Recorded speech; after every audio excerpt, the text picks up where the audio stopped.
அனைவருக்கும் பாண்டிக்குழம்பு சதீஷ்குமாரின் பணிவான வணக்கங்கள்.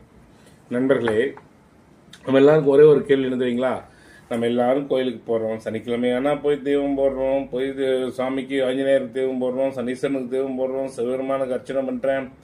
எனக்கு கஷ்டம் குறையிலையே, பால் கொண்டு போய் அபிஷேகத்துக்கு தவிர எனக்கு கஷ்டம் குறையிலையே, நான் அப்படி இருக்கிறேனே, எனக்கே இப்படி வந்தது. இதுதாங்க எல்லாருடைய கேள்வியும். எல்லாருக்கும் இந்த எண்ணம் வரும். இது ஏன் வருதுன்னா, நமக்குள்ள இருக்கிற நான் தருகிறேன் அப்படிங்கிறது இந்த அகங்காரம். நான் தான் என்னமோ உற்பத்தி பண்ண மாதிரி நான் தான் தர்றேன்.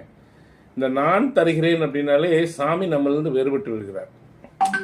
நீங்க நான் இதை உனக்கு கொடுத்தனல்றா, நீ ஏன்டா அப்படி பண்ற, நான் பிரத்தை பார்த்தா கேட்போம். ஆனா நமக்கு உயிருக்குயிரான உறவுக்கு நாம செய்யறது கடமை.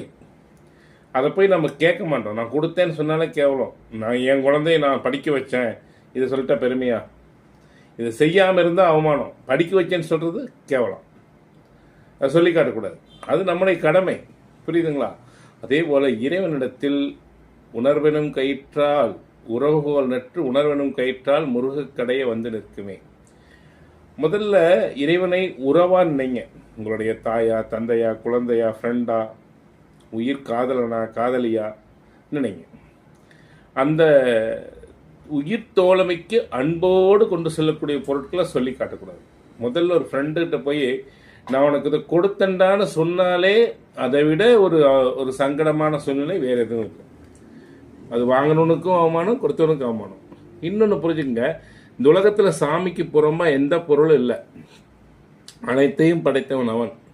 அவன் எல்லா பொருட்களையும் நீங்கள் உணர்த்தி தான் உணர்வணுங்கிறது இல்லை, நீங்கள் கொடுத்து தான் ருசிக்கணுங்கிறது இல்லை. அனைத்தினுடைய ருசியாகவும் சுவையாகவும் மனமாகவும் இருக்கிறவன் அவனே. அவனுக்கு போய் நீங்கள் எதை கொடுக்க முடியும்? எதை இது பண்ண முடியும்? இப்போ நம்ம எதையும் கொடுக்க முடியாது. நம்ம அன்பை மட்டும்தான் கொடுக்கலாம். அப்போது நமக்கு கஷ்டம் வர்றதுக்கு காரணம் எதனால் அப்படின்னா, நம் செய்த வினையே. நம் செய்த வினையே காரணம். புரியுதுங்களா? சும்மா தனுவருமோ சும்மா வருமோ சுகதுக்கம் நம்மால் செய்த வினைக்கு ஈடா. நம்மால் செய்த வினையினால்தான்.